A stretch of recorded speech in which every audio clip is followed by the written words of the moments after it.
Games as a service, or live service games as we all call them today, are games that forever evolve with new tools and features, and grow larger and larger with consistent content drops for months or even years post-launch.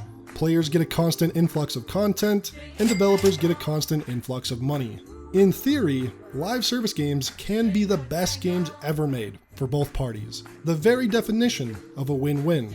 But, and this is a pretty big but, what does the current reality of live service actually look like? Jesus Christ.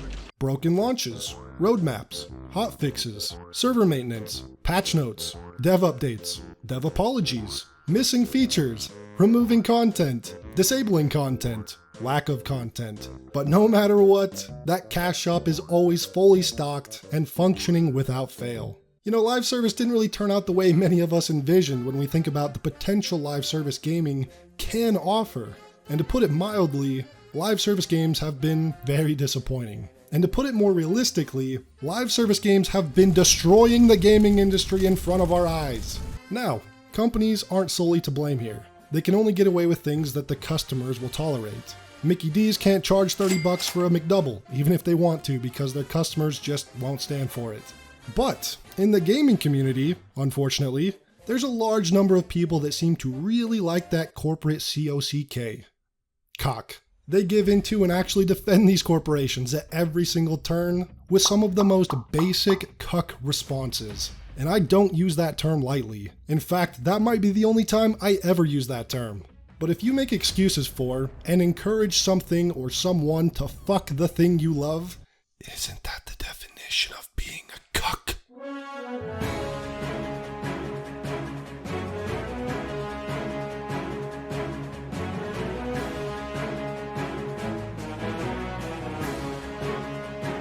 As someone who's been gaming since the early 2000s at a young age, seeing the industry decline to the level it sits today is genuinely sad. My gaming these days consists almost entirely of indie games and my backlog of old single-player titles from pre-2015 because even good single-player games these days are rarer than a Honey Tree Munchlax. But, ladies and gentlemen, gaming has never been completely devoid of corporate greed or bad game releases. But my god, are we in a rough place right now. And there are numerous things to point to when discussing where gaming went wrong, and each topic is deserving of its own video, but the one I want to shine a spotlight on today is the cancer that is live service gaming. And I think it's appropriate to start with something that's a bit of a double-edged sword with live service games.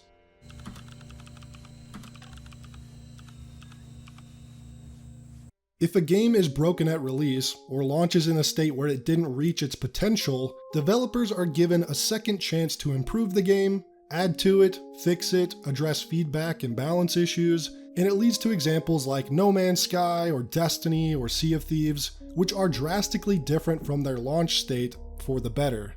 But this is also a bad thing, because this means game developers and publishers don't have to make their launches count. Before the capabilities of online digital patching, a game had to be good at launch or it would review poorly, which means it sold poorly, and poor sales meant bye-bye studio, which meant companies were almost forced to give us masterpieces like this in order to turn a profit or even just keep the lights on. But the convenience that comes with patching a game post-launch allows these studios to ship incomplete, buggy, imbalanced, and outright broken games with the promise of live service support to address feedback on these issues and fix them later. So I'm Justin Truman. I'm the general manager for Destiny 2. Stop right there, criminal scum! CDO at Bungie Justin Truman explained in a GDC conference that shipping a bad game at launch is completely intentional. Or in his own words, if you try and launch a new live service game in the 2020s, a simple fact is your game is going to suck at launch. And that's okay. Christ. Launch is not the end of your journey. It's the beginning. Notice how he says it's just a fact it's going to suck. Really think about that. This is the creatively bankrupt mindset of the leaders at these game studios. And why wouldn't it be when there are people out here who will eat this shit up, defend it, and repeat it all day long? I can't tell you how many comments I've seen that say, "The game just launched, be patient." They've already got these dorks parroting this nonsense. And it was only a decade ago when even day one patches used to ruin the reputation of game studios and negatively impact sales at a release. Gamers would tear these companies to shreds online when they heard the words Day 1 patch. But this was back when gamers had some fucking balls. Because we live in a world now where not even the Day 1 patches fix anything. It takes upwards of a year, or more than that, to fix these games until they're finally playable. And even that, I say lightly. Studios are completely comfortable with overpromise, underdeliver because they aren't selling a game at all. They're selling a promise. It might be good eventually. And the real plan is to never fully deliver at any point, because if you can keep dangling the carrot and print millions, giving the player the carrot would be like shutting off that printer. So they won't ever do that, unless they deem it no longer financially viable to do so. Which leads into my next point. All good things come to an end.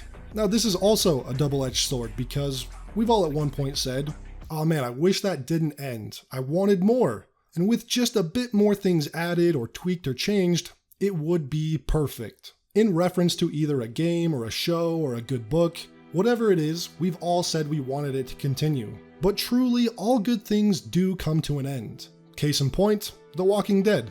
Started off strong, kept people interested for a few seasons, then as it went on, it became monotonous and tiresome, and it lost its charm with no end in sight. The writing each season had to be structured in a way that allows for a never-ending story. And what started off as originally a pretty great story ended up leaving fans dissatisfied, maybe even resenting the time they spent watching the show, and the same can be true with gaming. If The Witcher 3 or BioShock or Fallout New Vegas didn't come to an end, they wouldn't be remembered for being these legendary games that they are. Players might have resented it or become disinterested, like with The Walking Dead. You either die a hero or live long enough to become the villain. Which is the problem with live service gaming, especially MMO games or story-driven looters. There's usually three outcomes with these games. Either you stick around forever, you walk away upset you wasted so much time and money on it, you're pissed you wasted so much time and money on it, but you're already so invested that you feel like you must stick around. You have to see it through. And this is what's known as sunk cost fallacy. And game studios spend millions trying to figure out just how to exploit that weakness we all have. Like Bungie Studios, who despite trying to appear like this super progressive, forward-thinking company, hires several behavioral psychologists to aid in creating ways to exploit things like players' fear of missing out. So when Bungie goes out of their way to make a mental health resources tab on their website, it feels a little bit performative when they actively spend millions on ways to exploit players' addictive tendencies, create anxiety from FOMO-heavy game design, which then leads to burnout. 3 things Bungie apparently wants to help you fight against. You know, I'm starting to believe these guys don't actually give a shit about their player base. Developers used to think about creating something that would satisfy the player, but now they are being guided to create experiences where satisfaction is just out of reach. And then they've got a cash shop whispering in your ear, "Buying this might fill that void." But it doesn't, because it's not supposed to. The game isn't supposed to ever fulfill you. It's supposed to string you along forever. But the thing is, it's harder to get sick of something that ends. It's not impossible, AC Valhalla, but it's a lot harder. You know, there's a certain feeling of accomplishment when you actually complete something, and live service will never give you that feeling. Again, the carrot will dangle forever. There's a reason so many times you'll hear the sentiment of, "This game feels like a job." A full-time job that you don't get paid for. In fact, you pay them, like a dumbass. Because just like a real job, you might only enjoy it some of the time, but most of the time you just do it because you feel like you must play, so you don't miss out on finishing the battle pass. Or you gotta go grind some specific items before they get removed in a few months. And also like a full-time job, you're on their schedule. You can't play at your own pace or when you want to because everything has an expiration date. From items to earn or content to play, it all has a countdown applied to it. And content gets drip-fed slowly over time rather than all at once. So you're going to be either waiting around or hurrying to catch up. And this is why you're often punished for taking a break in these games. And if it's a PvP game like Apex or Fortnite, good luck trying to return to these games after taking a few months off, because the strict skill-based matchmaking paired with the fact that the game is filled with players who did not take a break makes your chances of winning or even standing a chance at winning pretty low, unless you start grinding it like a full-time job again. And what this means for a lot of players is you're locked into 1, maybe 2 live service games because there's only so much time in a day. You can only spread yourself too thin. Forget having time to play indies or single player titles, because the live service games you're playing don't want you to. Having FOMO in these games isn't just so you keep buying their content, but to actively keep you away from the competition. It's designed so that you don't play any game but this one. Not because it's so good, but because they give you too many reasons to be scared of leaving. So you can see the potential problem with companies chasing the live service game trend. The market is already very oversaturated, and it's hard enough to juggle the time between any of these games for a lot of players. So for a new live service to release, it has to be absolutely incredible in order to pull players away from what they're already invested in. Now the problem here is, most of them aren't incredible, or even good for that matter, because they were solely created to chase that trend. Now the result of this are countless live service games getting 86'd mere months after release, even though there's been plenty of fans that have spent hundreds if not thousands on in-game purchases. Games that might have otherwise been pretty decent if they had focused on what made sense for their concept, rather than shoehorn in live service elements.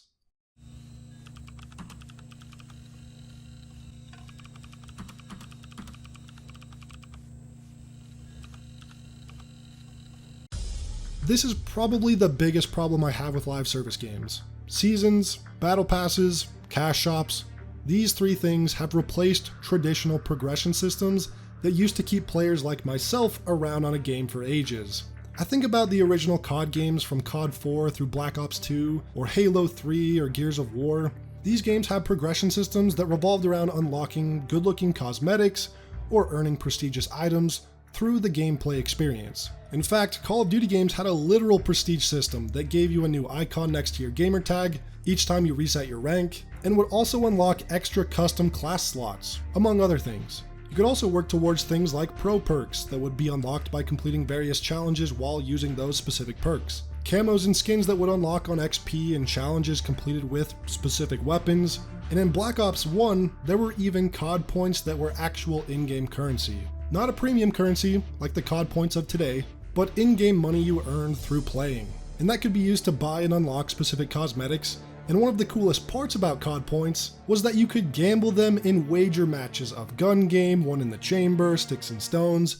Now these are badass ways to progress in a game and engage players long term without the need of drip feeding content or purchasing a battle pass. And the thing is, because the in-game progression was so engaging, many players like myself did not hesitate one bit to drop $15 for a new map pack that would release every few months. The core game's foundation was so strong that map packs only added to the already great experience. Now you compare that to the Call of Duty of today, where almost all forms of in-game progression are completely gone, like prestige, pro perks, in-game currency, and has been completely replaced by battle passes and the cash shop. Sure, the content post-launch is free, but if you pay attention to said content, you know just how much bullshit they feed you with that promise. For one thing, Call of Duty games now launch with far less content than they used to. A game like Black Ops 2 launched with 15 multiplayer maps, and after its 4 map packs, there were a total of 31 maps, and zombie maps and weapons and camos and things like that as well. But with the latest Modern Warfare 2, it launched with 10 maps, and has since reskinned 3 maps from previous older CODs, and only added 2 new ones, making its total 15 so far, which is pretty pitiful, because that's what Black Ops 2 started off with. So not only are we getting much less content, probably content that was cut from the base game and just drip fed over time to be honest, but the progression systems have been replaced with $10 battle passes and $20 cosmetic bundles. And I don't know about you, but I'd rather spend $30 to get 8 maps, a new weapon, a couple zombie maps, than to spend $30 on a new Black Cell Battle Pass bundle. And this same example can be applied when comparing any modern day live service to the version of themselves from the past. So when players say something like, hey, just ignore the cash shop, or you don't have to buy the battle pass, the problem is that these systems have overridden in-game progression systems entirely. So you either ignore them and have nothing to work towards or unlock, or you go ahead and buy into the systems, which are objectively less engaging than previous systems, and only keep you around because there's an expiration date attached to it. You're playing more out of FOMO than enjoyment of the progression experience itself, because games are now solely designed around FOMO and whales. And that's what I think so many people fail to realize. You can't just ignore the fact that a game is missing content and its progression systems in order to foster and nurture these beluga whales and FOMO addicts. It's baked into every single element of the experience. And this is why From Software games are the antidote to this poisonous design philosophy, which is why their games are so popular. Their communities aren't just made up of only elitist, sweaty tryhards like so many normies tend to think. It's made up of people who love video games. Because when you get invaded or you see another player briefly at a bonfire, and you see their weapon, their helmet, their armor piece, whatever it is, you know that that item is obtainable in the game today, tomorrow, next week, forever. And you're gonna get it through completing some epic challenge or encounter. And it's exciting to see things you've never seen before, because maybe you thought you'd seen everything this game had to offer, but there's always more than you think. And then you uncover and explore areas that may hold new secrets. Now when you compare that to your average live service game, like Destiny 2, where seeing other players in the world, you might see something cool like you've never seen before, but that item most likely came from a battle pass, or a bright engram, or more likely, the cash shop. And I don't know about you guys, but I hate being reminded of battle passes and cash shops in a world I'm trying to immerse myself in. It completely kills the experience the same way it would be if I saw cash shop items in Dark Souls. Now, FOMO tactics and cash shops won't work on everyone, because a lot of people realize that they're just running on a hamster wheel at some point, and decide to hop off and find experiences that still deliver an actual video game. There's a reason Elden Ring, again, sold more copies than a lot of these live service companies can even fathom. It has all the cosmetics, all the progression systems, and all the content, and not one single battle pass or microtransaction. And the best part, DLC is on the way, and that's going to be a day one purchase for most of those satisfied 20 million customers, as has been the case with all previous From Software games and their DLCs. Because making a good game will net positive results. It really is that simple. But that takes talent and a bit of risk. So even with all these live service games flopping left and right, these corporations will continue to invest in them until one of them sticks. And then they will milk it till the end of time. And as much as I wish I could agree with others who say that live service games are just a fad, I just don't think that's true, as far as at least multiplayer games are concerned. Remember that McDonald's example I made in the beginning of the video? Well, we live in a world now where that's the reality with gaming. If McDonald's will charge $30 for a measly burger that's drip fed to you slowly over time, you know, today you get the bun, tomorrow you get the patty, next week you get the mustard and the pickles, what can you do at that point? Well, I guess you would go to the competition, right? But what happens when the competition is charging the same price for all their burgers too? Well, you either pay $30 for a burger, or you make your own burger.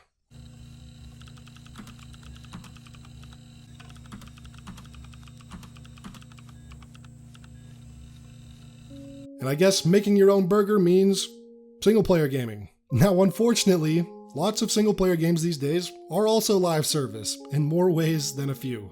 I think Ubisoft has been one of the largest examples of monetizing their single player experiences through all the old-fashioned ways like deluxe editions and pre-orders, but they were some of the first to actually put in microtransactions for their single player games. And at first it was just a couple cosmetics, then it was loot boxes, then time savers and XP skips, but in 2020 with Assassin's Creed Valhalla, I feel like they really did create a completely live service single player game. It had all the previously mentioned items, but also premium currencies, events and holiday events, limited time items, features like icons on the map that are sold for extra, and multiple expansions that cost almost as much as the base game. To be completely honest, it was awful, but people loved that shit, so it made them over $1 billion. Now, not every single player game is that bad with their microtransactions, but a lot of them are in that ballpark. Even a game like Cyberpunk that does not have microtransactions is still treated like a live service game. Updates, overhauls, additions, changes, balance tweaks, addressing feedback, and that's kind of cool, I guess, right? The game desperately does need those things for, honestly, probably years to come as well, but again, it goes back to that idea that developers don't need to make their launches count anymore. Ship now, fix it later isn't just exclusive to live service multiplayer games anymore. It's infected single player as well. So the only real alternatives to modern gaming is indie games or old single player titles, which I've been doing a lot over the last year and have been really enjoying. And honestly, my backlog is big enough at this point that I'll probably be good for quite a while. But if you'd rather not do that, and you want a multiplayer experience, you might seek out indie games again, or mods and custom servers for existing games. Now unfortunately, there's also been an attack on a lot of those from game publishers lately. And say you don't want to do either of those two options, I guess it's either live with it, or quit gaming entirely. But I would definitely recommend trying options 1 and 2 because you might be surprised at the enjoyment you can have and the experiences found in those two. But I do genuinely think that live service gaming is here to stay and it's not going away. I think the industry will only lean into it harder and evolve it more and more, potentially to the point where the industry may have another crash, like the one from 1983, which was caused by every publisher trying to pump out half-ass rip-offs of each other, which sounds extremely familiar to today. But realistically, unless more people straight up quit playing them, which isn't likely, they're definitely here to stay. Now, if you'll excuse me, I'm gonna go play some New Vegas.